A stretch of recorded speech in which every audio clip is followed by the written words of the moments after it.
bargaining for insurance. I think this is our second or third? Second session. I'm going to turn it over to Diane. I know that she has some information that they have, some data that you had requested that they're ready to pass out. You already passed it out, or no? Okay. Education, right? Yeah, this is a list of participation. I broke it out by unionized and non-unionized. So the top level shows you in each plan. So like in the high deductible plan, 12% of the enrolled people that are in unions are participating in wellness rewards.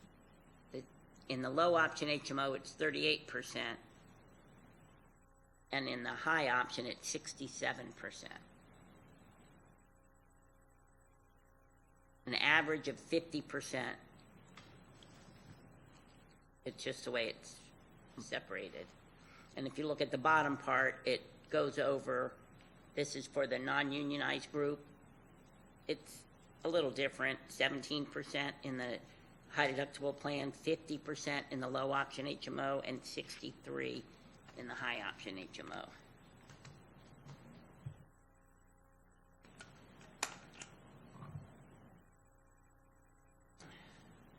I don't know.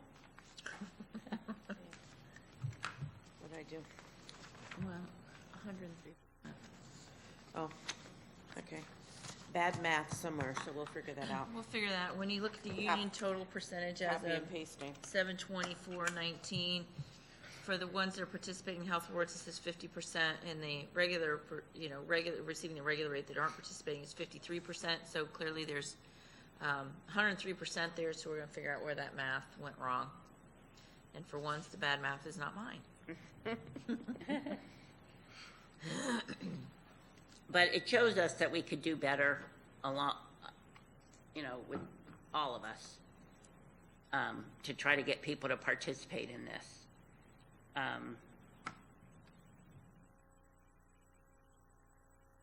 We tried to make it pretty easy. Now with the missions, people don't have to do the phone calls. They can do 3 missions. You can start the missions in January. You don't even have to have your blood test to start the missions. There's apps for your phone now. Some people walk and tie either their smartwatch or their Fitbit to the system, and it just tracks it for them. They don't even have to do anything. So there's a lot of ways, and maybe, if our goal is to increase it, maybe there's contests or things you could do. Just say, let's do union against union or union against non-union or something, just have a friendly competition. We prefer the latter. The latter? Yeah, what she mentioned with the rally, with the app, you can put it on your phone.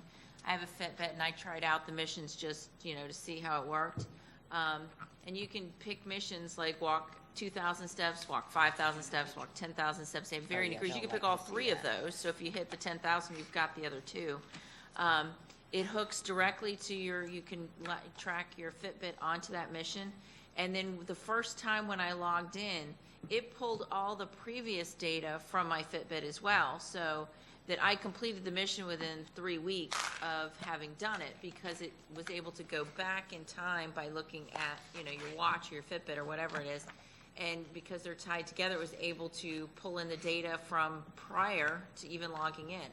And so every time you log in, you check into those missions or whatever, and some of them are I'm tracking my calories, or something as simple as I laughed today. So some of them are the mental health piece of, laughing or, having a conversation with a friend.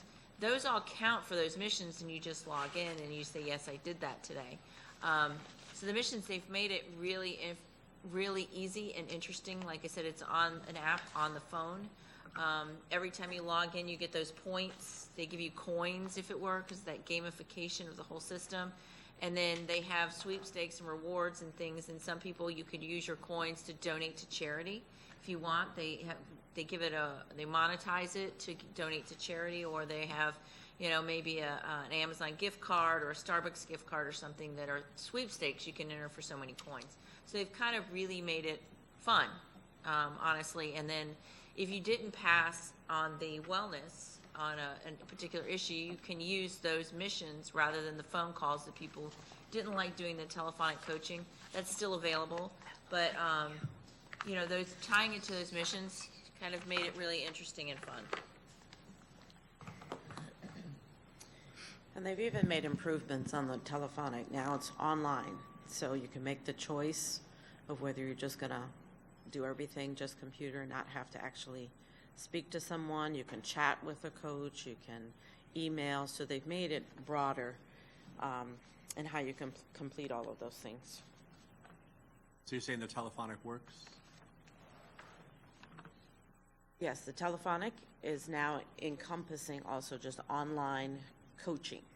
So it's not just the missions that are online, but also coaching. Videos, programs that you can actually do.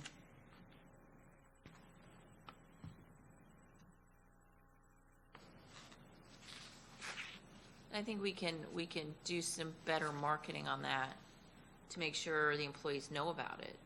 Maybe even do some little video on how easy it is. And I think the competition idea might be interesting.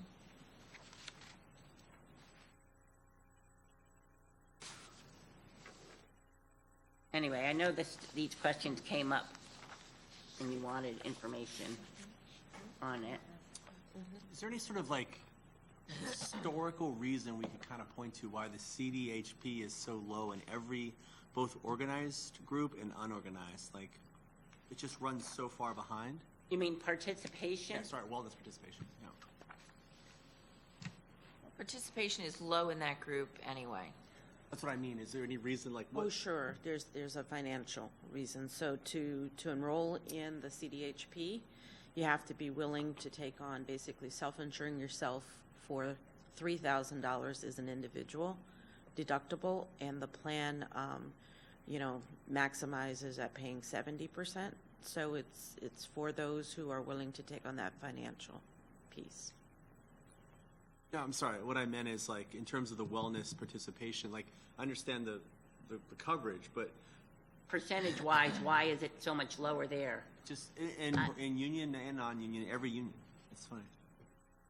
Part of me says that our premiums are so low, they don't care about the premiums. Something, if I was on your side, I'd probably say as Yeah. well. I totally believe that. it, because if you look at our neighbors, we are now becoming abnormally low premium. Not just good premium, we're becoming abnormally low when you compare us to other districts. Orange County Schools and Miami-Dade used to be very similar to the way they did the pricing. Miami-Dade is now as expensive as Broward for their family coverage. They did something funny that maybe it's easy to bargain, but it's like new hires. So as of January of 18, new hires, they're going to pay more, and they grandfathered in, for how long, I don't know, the existing people in the premium. But the new premium structure is comparable to what Broward did. And then Orange County they just signed off with the unions, but it's not ratified yet. They voted it down. Oh, they did? Well, at least their main CBA, the teachers union, voted it down. I don't know anything about what they were proposing. I know they were facing a 19% increase, and they were bargaining with probably a combination of benefit design and price or something. It was something to the effect that their raises literally were wiped out by the health insurance increase. So Wow. Not much. Yeah, they blasted it. That's not the first time Orange has done that, though. They've given, we've seen over the course of the years where they'll give a 3% increase in salary and then turn around and give a 3% increase to premiums. So employees always feel like, well, you're giving us a raise, but then with one hand taking away with the other. We haven't done that.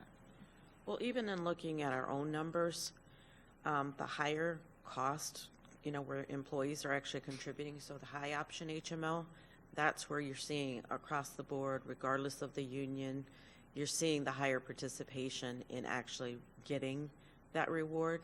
So I think it does kind of speak even from our data that the more you're putting money out, you're willing to actually get engaged. And I don't think we're doing a very good job, and it really needs to more come from you guys to get your members to understand what a great benefit this is. Because people get mad, right, over something that we bargain, and they're not looking at the big picture, and they're not looking at what our neighbors are paying. And I don't know how we sell that better to them, but that when you get, you look at some of the things we propose, it's because of the things we've done in collaboration that have kept our rates where we haven't felt the need to push for a huge increase, and I would hate to lose that. Well, and that, I think in referencing other surrounding districts and how we're doing better than them, I don't think that is evidence of a need to drift in their direction, which is worse than us. So I know that if they've allowed increases and we haven't, and it's worked for us without the increases, I don't think the fact that they're doing a bad job means that we... No, I don't think that's what Diane's saying. What Diane's saying is we're not using that as leverage enough for our employees to understand how good of a job this group is able to do, how much we're able to save them money. I don't think they're looking at it when it's, last time I looked, it was $1,400 for employee and family in Broward, which is almost $1,000 more than what you pay here for an employee with family. So I think we're not, that what I think, and Diane will certainly correct me if I'm wrong, but what I think she's saying is we're not letting our members know that when they complain about wellness and they're complaining about this or that or the other thing that's part of insurance, they're not looking at the bigger picture of, like, look, you're only paying X amount for an employee and their family, whereas in Broward you're paying this much more, and that's just to the south of us. And I'd agree with that, and perhaps, as you're saying, a better marketing or outreach program, whether it's on behalf of the unions or the district or collaboratively, but I don't know if in selling increases to membership, it would matter to them that you're only asking for, say, a premium to go up $50 a month, while in Broward it would already be $1,000 more. So I get it from a marketing perspective to get people to understand that the situation we're in is a good situation and maybe not to be as critical of it, but I don't think that that's an argument to use to sell a small increase and then compare it to the larger difference in the adjacent county and say, well, it could be Broward. We're only asking for $100, $50. And that's my point was really more to say we don't feel like we're asking for a lot this year, and we're getting pushback from it.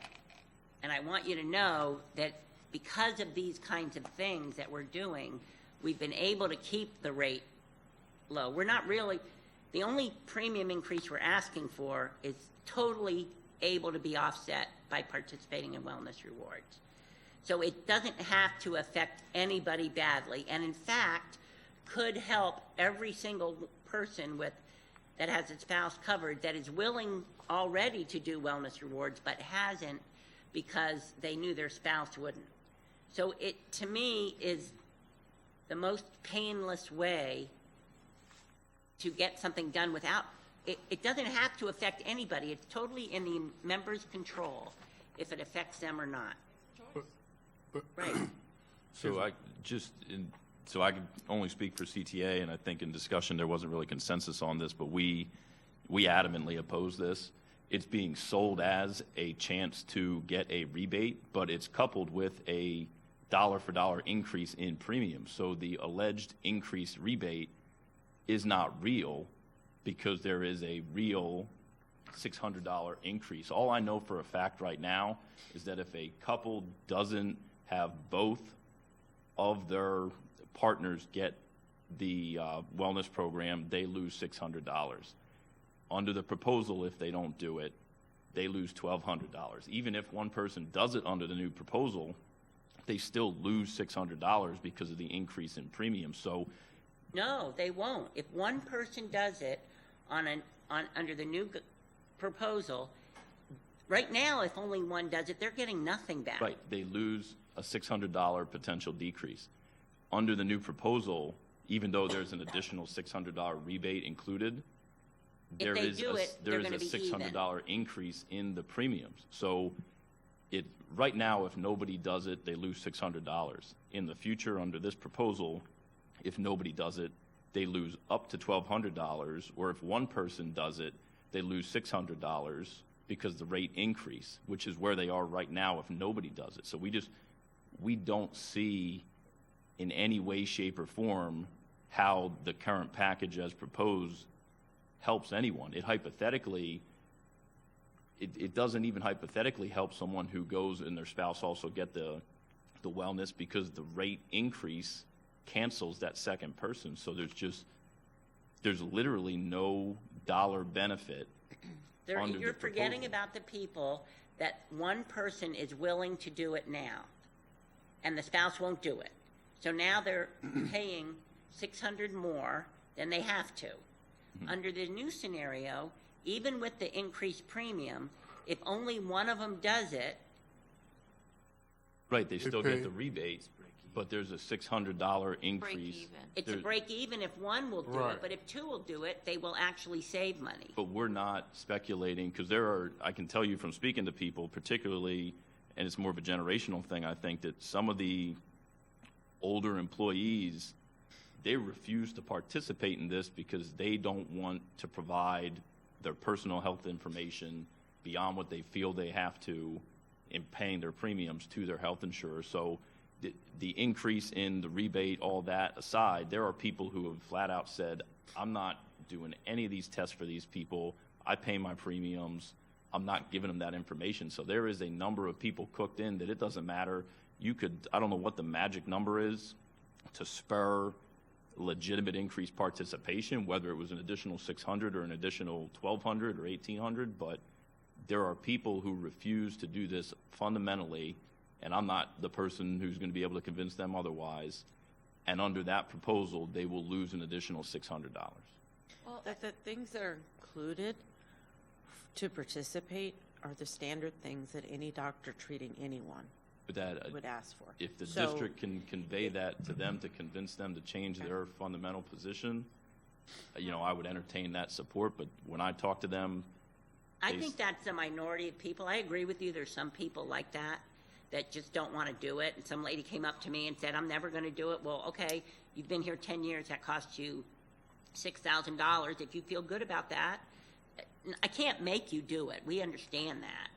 But, I mean, would your members prefer an across-the-board increase I mean, for I everybody? guess that's where we are, Justin. I mean, we've held premiums flat for how long, right? We've negotiated that with you.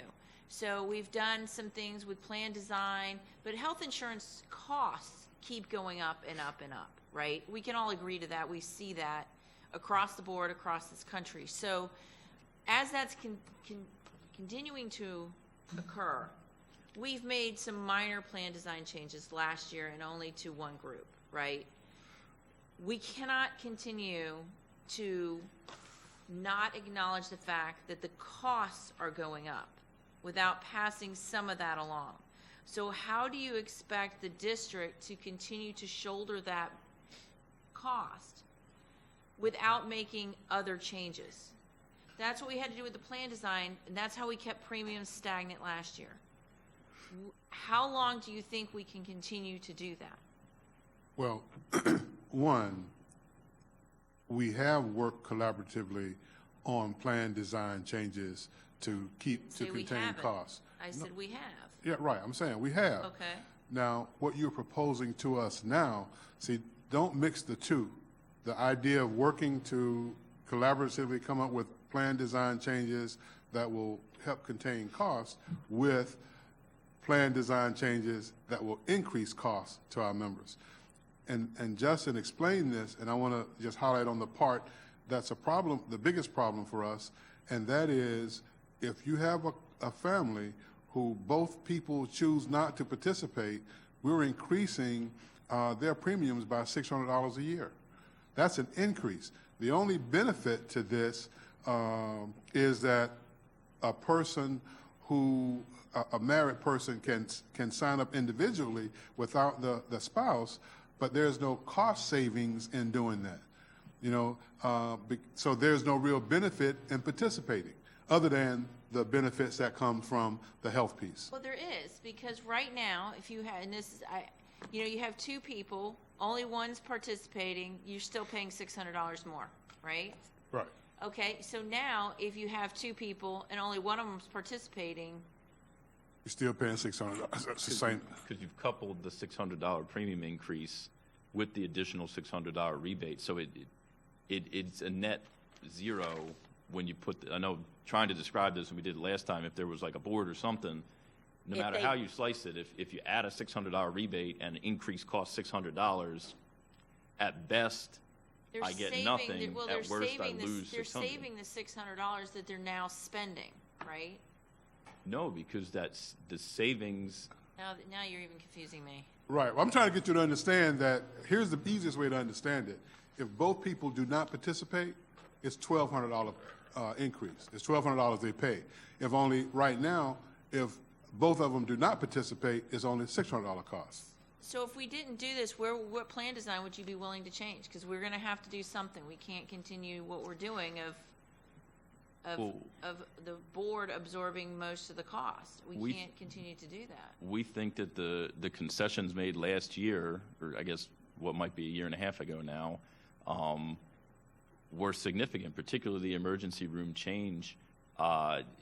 Premium increases don't generate as much money, I don't think, as some of the things we just did, or as much additional savings, because when you increase copays by $5, someone who goes to the doctor 30 times in a year, that's more money than they might have paid with a $10 monthly increase. So what we already agreed to last year, particularly the ER change, which is just substantial.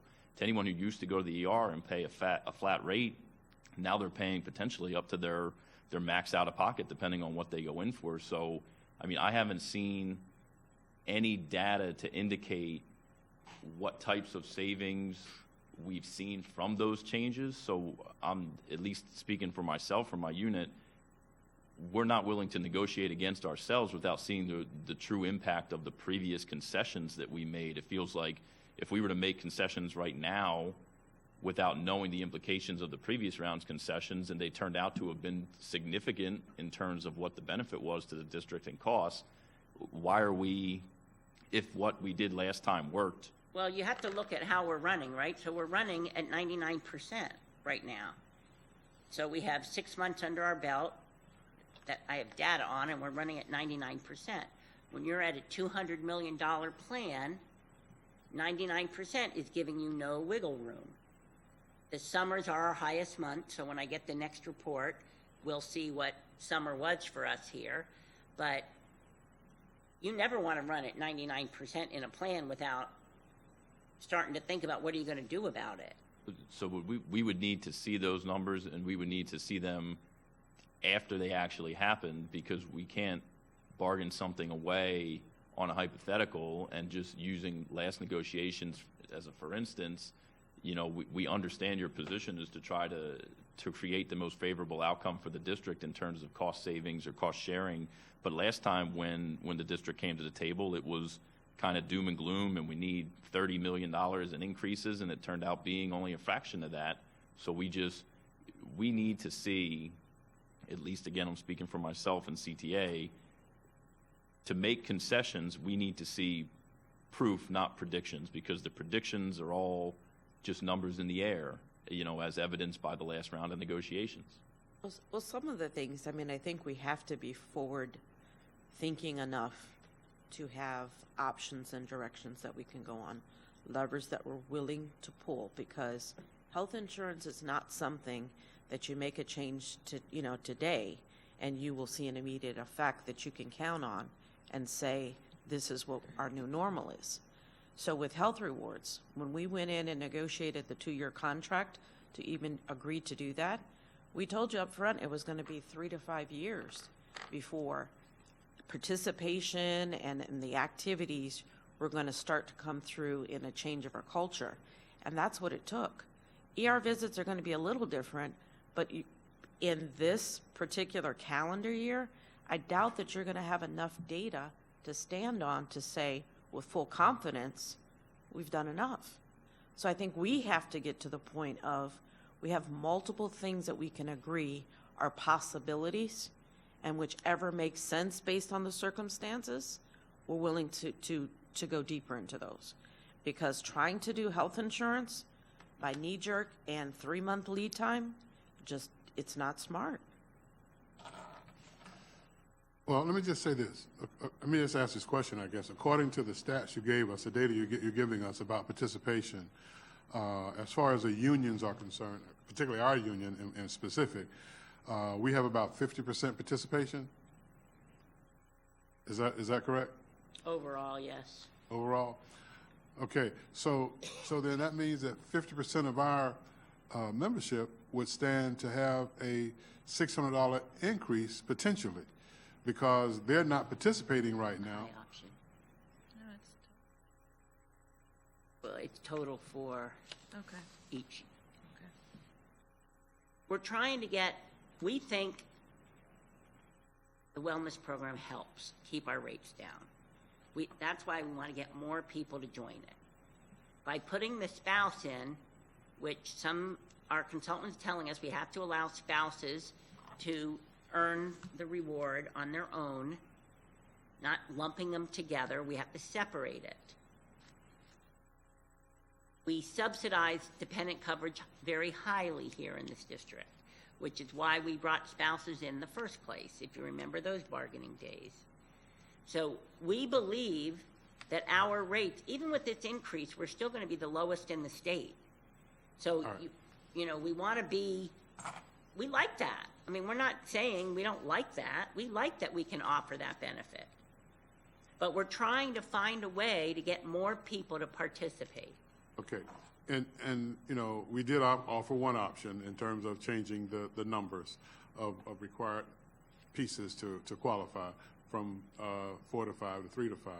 But also, let me just ask this question Well, as another that doesn't possibility. fix the question about that Theo raised with the people who just don't want to share that medical information out.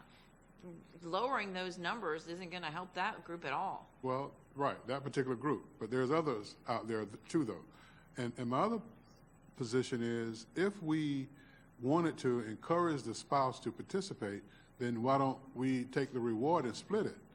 You know, instead of increasing it by $600, let's decrease the premium that a person pays if the single individual participated, since it'll benefit their health.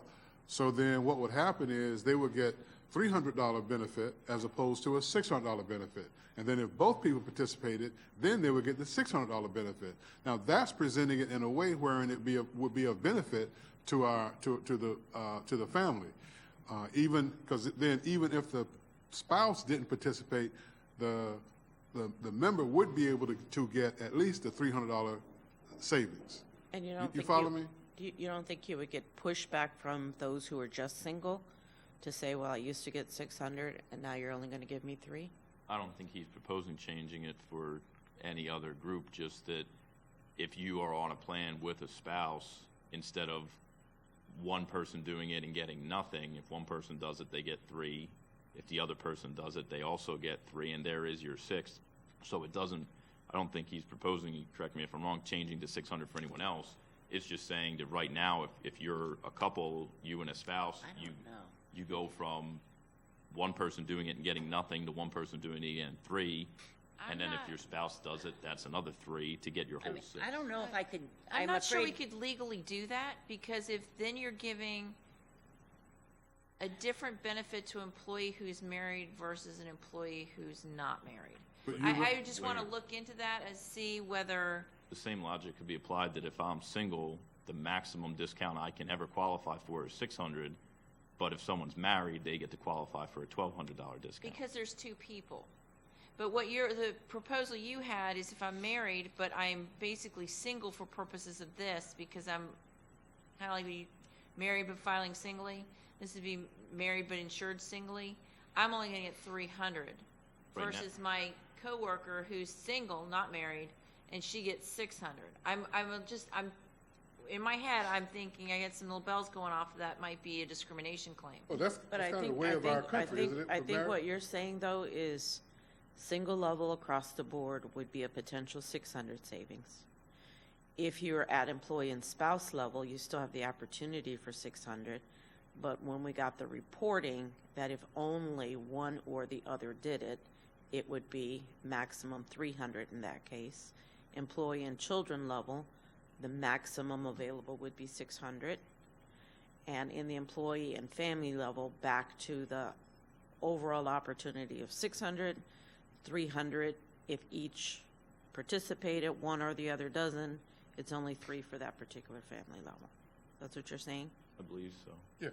And to that point about the 3 versus the 6 and this potential discrimination, we're literally at status quo in that exact scenario, only instead of a $300 penalty for being married but your spouse didn't do it, you face a $600 penalty right now. So right now, that person who, hypothetically under this idea, would get $300, which is less than the 6 as a single individual, right now they get $0. So it's the plan, hypothetically, brings us halfway closer to parity and fairness, whereas right now it's if your spouse doesn't get it, you get 0, even if you do go and get the test done. And a single person who goes and gets the test done gets 600 because they don't have a spouse to cancel it out.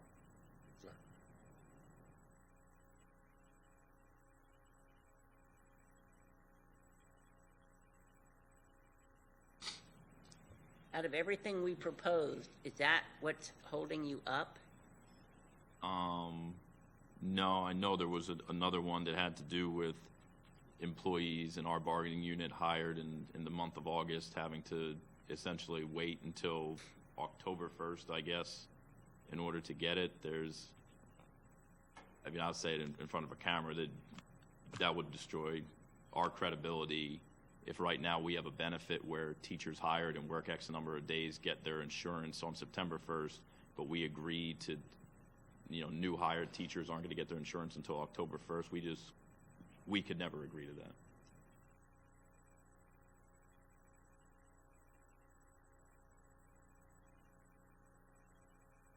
I want to, why don't you guys tell us, because there's a few other things you put in here too.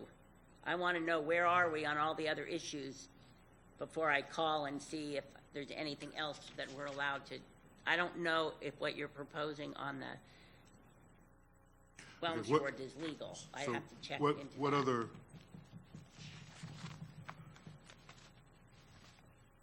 the insurance and the clinic The rewards. starting in sometime in this, I'd like to get it done before next summer, but if we don't ever settle, I don't know, but we put in a $10 copay there. You guys were fussing about that.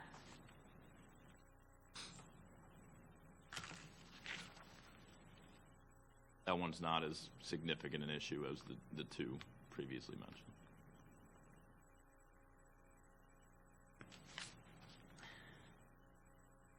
We took out about the funding, the plan more for this coming year. That expired, didn't it? It expired, and there was some discussion about that, though. I want to make sure you're not going back to that if, We also had some objection, I don't know if it may have been from PBA about they wanted a $0 copay for at least the first year for the clinic. well, that's what we just talked about. That's what we just Right, mentioned. okay. That Well, it was the start date for the clinic, I didn't hear that we were. the copay is, again, that's flexible because ideally we want to see the clinic finally. The other ones that, lead to direct increased out-of-pocket costs like the $50 a month or the direct prohibition of a month's worth of insurance for our bargain unit by virtue of that October 1st kickoff date for their insurance. Those are, at least for me, the bigger issues. I don't think that changing that benefit that CTA has for when their employees work in August and they get it September 1st, that doesn't affect any other bargaining units. No, it does it affects bus drivers. It doesn't affect ASOP. So they had the same condition in their contract. Anybody that's a less than 12-month employee that works 15 days in the month of August currently gets benefits starting September 1. So it's a few different unions. It would affect police if they started in August on the first day of school. And that's just for us in particular, that's a tough one to swallow because you literally hire hundreds and hundreds of new teachers who start in August, obviously every year. So there will be hundreds of teachers who essentially don't get health insurance until 2 months on the job, whereas right now they're obligated to get it after 1 month essentially on the job. Yeah. Anything else in here, Marilyn, that we had discussions about that you remember? I don't think so. And just we're all on the same page that efforts need to be taken to do something about rising costs, whether that's offset rising costs or to mitigate rising costs. Our view has been that we feel that the clinic could lead to that, or at a minimum, it could lead to a benefit for employees that reduces their out-of-pocket, which, if I know I can save a lot of money by going to a clinic every year, then maybe an increase in premiums at some point isn't as unsavory because there are savings somewhere else. But, I would hope that there's got to be other ideas out there somewhere other than just increasing costs or passing on increased costs, so that, the clinic is an idea. Not saying that's going to solve any number of problems, but there have to be other ideas in the healthcare sector beyond a wellness program, beyond a clinic, that could lead to increased health awareness or cost savings. That's kind of my position, is that increasing premiums or increasing costs to the employees is the simplest way to do it. But I don't know. It doesn't solve a problem when you Right. do it that way. We understand that.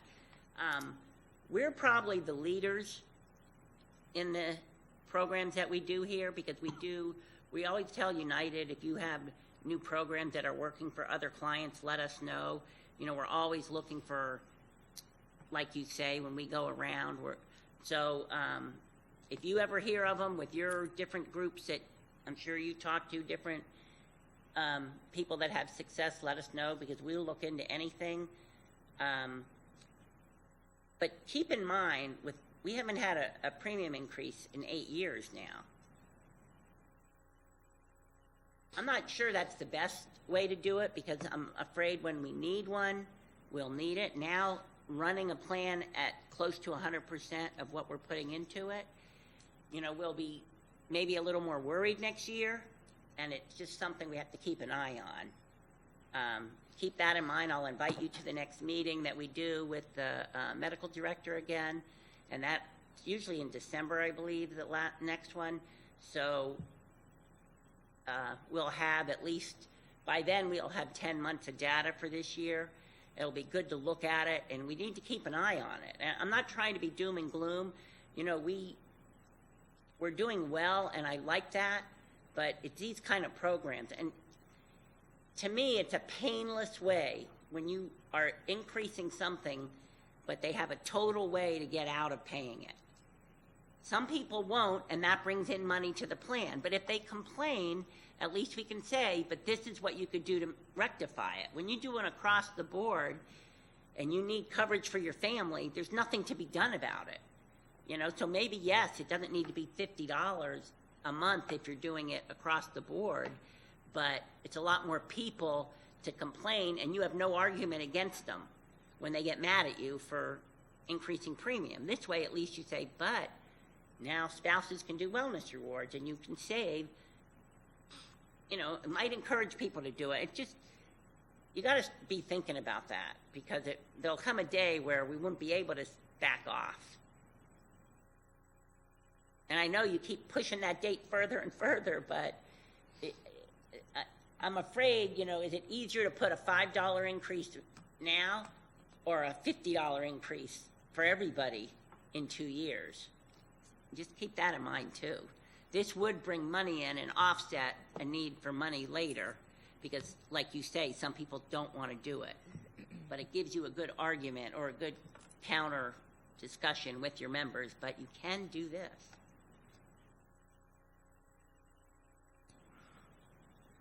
All right, we can take a break. Yeah, we want to caucus for a few minutes. All right.